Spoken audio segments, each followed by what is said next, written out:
Android 14 आ चुका है। Pixel 6a में हमने इसका डेवलपर प्रीव्यू अपडेट कर दिया है। एकदम लेटेस्ट बिल्ड है और इस पे जो चेंजेस हमने यहां पर देखा है, लगभग 10 ऐसे चेंजेस फिलहाल के लिए हमने नोटिस किया है। आज उसके बारे में आपको बताते हैं। वैसे आगे बढ़ने से पहले चैनल को सब्सक्राइब करके रखिए, नोटिफिकेशन बेल आइकन दबाइए। वीडियो पसंद आए तो लाइक भी करिएगा, थोड़ा हेल्प हो जाती है, और कमेंट करके अपनी राय जरूर देना।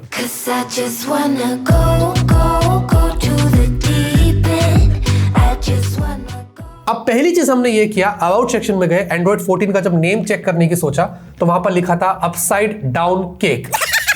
तू समझा? हाँ।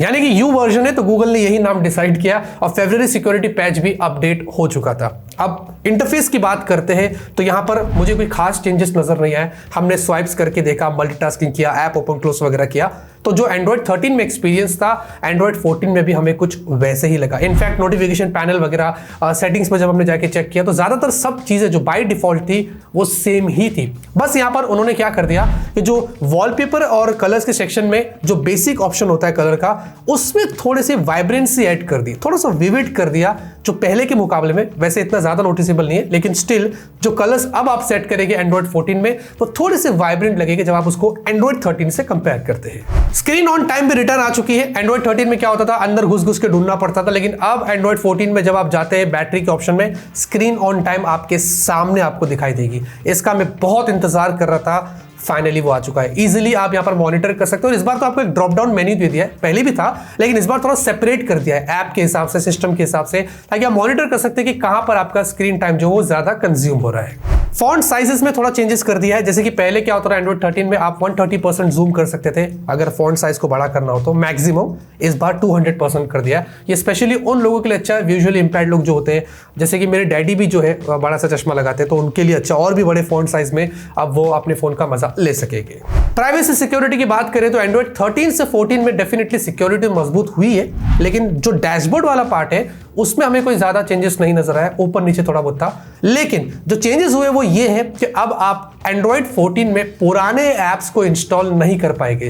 यानी कि जो थर्ड पार्टी एपीकेस होती है, एकदम पुराने वाले, मैं नए वाले की बात नहीं कर रहा हूं, तो वो अब आप नहीं कर पाएंगे। उनमें सिक्योरिटी इश्यूज रहता है, डेवलपर का सपोर्ट नहीं रहता है, इसलिए एंड्रॉइड 14 में जब आप करने जाएंगे तो स्क्रीन पर आपको ऐसा नोटिफिकेशन आएगा और आप उनको बिल्कुल भी अब इंस्टॉल नहीं कर पाएंगे। वैसे ये वाला फीचर डालकर उन्होंने बहुत बड़ा पेन को रिलीव किया है। पहले अगर आपको नेटवर्क को रीसेट करना होता था, स्पेसिफिकली अगर आपको सिर्फ वाईफाई और ब्लूटूथ करना होता था तो मोबाइल नेटवर्क भी साथ में हो जाता था। अब उन्होंने क्या कर दिया कि मोबाइल नेटवर्क को सेपरेट कर दिया और वाईफाई और ब्लूटूथ को सेपरेट कर दिया। तो आपको अगर सिर्फ वाईफाई और ब्लूटूथ को रीसेट वगैरह करना है तो ये चीज अब उन्होंने खाली अच्छी कर दिया है। ऐप क्लोनिंग भी अब आपको स्टॉक में बाय डिफॉल्ट देखने को मिलेगा, जो हमें डेफिनेटली कस्टम स्किन्स में मिल ही जाता है ऑलरेडी, लेकिन यहां पर पहले नहीं था। एंड्रॉइड 13 में या उसके पहले ऐसा कोई बाय डिफॉल्ट ऐप क्लोन का फीचर नहीं था, लेकिन एंड्रॉइड 14 में आपको यहां पर मिलने वाला है। तो एक चीज अच्छी हो गई है कि अगर आपको बाय डिफॉल्ट अब ऐप क्लोन वाला फीचर यूज करना है तो वो आप एंड्रॉइड 14 में कर सकेंगे।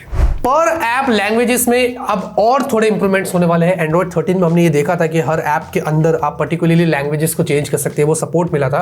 लेकिन यहाँ पर क्या हो गया कि अब रीजनल वाइज यहाँ पर सपोर्ट आएगा, ज्यादा प्रिविलेज आपको मिलेगा और ग्रामेटिकल चेंजेस भी यहाँ पर होने वाले हैं। जिस तरीके से आप यहाँ पर अपने फोन को इस्तेमाल करते हैं, किस तरीके से टाइप करते हैं, कीबोर्ड में जो लैंग्वेजेस यूज करते हैं, उस तरीके का सपोर्ट अब पर ऐप में बाय डिफॉल्ट देने का वो मौका देंगे। हमने ज्यादा तो डिटेल में टेस्ट नहीं किया है, लेकिन आगे वाले बिल्ड्स में शायद हमें ये टेस्ट करने को मिल जाएगा। बैटरी को लेकर भी यहां पर थोड़े चेंजेस हुए, जैसे कि अब क्या हो गया कि बैटरी सेवर ऑप्शन के अंदर आपको दो सेपरेट ऑप्शन मिल जाते हैं। पहले सिर्फ एक्सट्रीम सेवर का ऑप्शन था और बैटरी सेवर ऊपर होता था, अब उन्होंने बेसिक और एक्सट्रीम सेवर दे दिया। तो डिफरेंशिएट करने में और स्विच करने में अब आपके लिए थोड़ा सा इजी हो गया कि बेसिक रखना है कि एक्सट्रीम सेवर रखना है। उसी के साथ पहले आपको 10% पर रिमाइंडर आता था जब आपकी बैटरी यहां पर लो होती थी, उसको थोड़ा सा बढ़ाकर अब उन्होंने 20% कर दिया। हाउएवर दूसरे सारे कस्टम स्किन्स वाले फोन में तो हमें 20% पर ही ज्यादातर ऐसे नोटिफिकेशन आते थे, बट बाय डिफॉल्ट जो पिक्सल वाले जो अपडेट्स आते हैं गूगल के, उसमें नहीं होता था, उसमें 10 था, अब उन्होंने उसको 20 कर दिया है। बाय द वे ये वाला छोटा सा अपडेट है, लेकिन हमने फिर भी नोटिस किया, सोचा आपको बता देते। कनेक्शन प्रेफरेंस वाले सेक्शन में अब उन्होंने फास्ट पेयर को भी ऐड कर दिया, जो पहले नहीं था। अब ये गूगल इसमें किस तरीके का काम लेगा और कैसे यहाँ पर चीजें होगी ये तो नहीं पता, लेकिन एक बहुत ही इजी आपको ऑप्शन मिल जाएगा कनेक्शन प्रेफरेंस में फास्ट पेयर का, और जिससे फ्यूचर में हमें बहुत सारे फायदे हो सकते हैं। और फाइनली अगर लार्ज डिस्प्ले वाला डिवाइस आपके पास है, फोल्डेबल हो, टैबलेट वगैरह हो, तो नीचे अब टास्क बार में पहले क्या होता था, वैसे अभी भी बाय डिफॉल्ट इसमें छोटे स्क्रीन में टास्क बार के नीचे पर्टिकुलर ऐप के नीचे नाम नहीं होता था, लेकिन लार्ज डिस्प्ले वाले फोल्डेबल और टैबलेट्स में अब आपको बाय डिफॉल्ट वो नेम भी शो करेगा, जो एंड्रॉइड 14 में ऐड कर दिया गया है।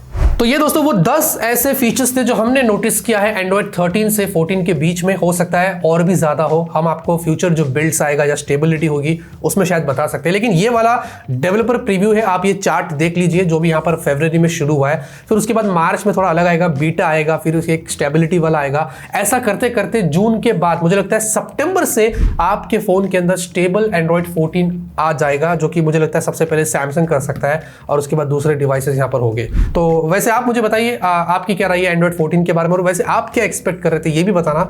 लाइक करिए, सपोर्ट करिए, तब तक के लिए ऑलवेज कीप स्माइलिंग।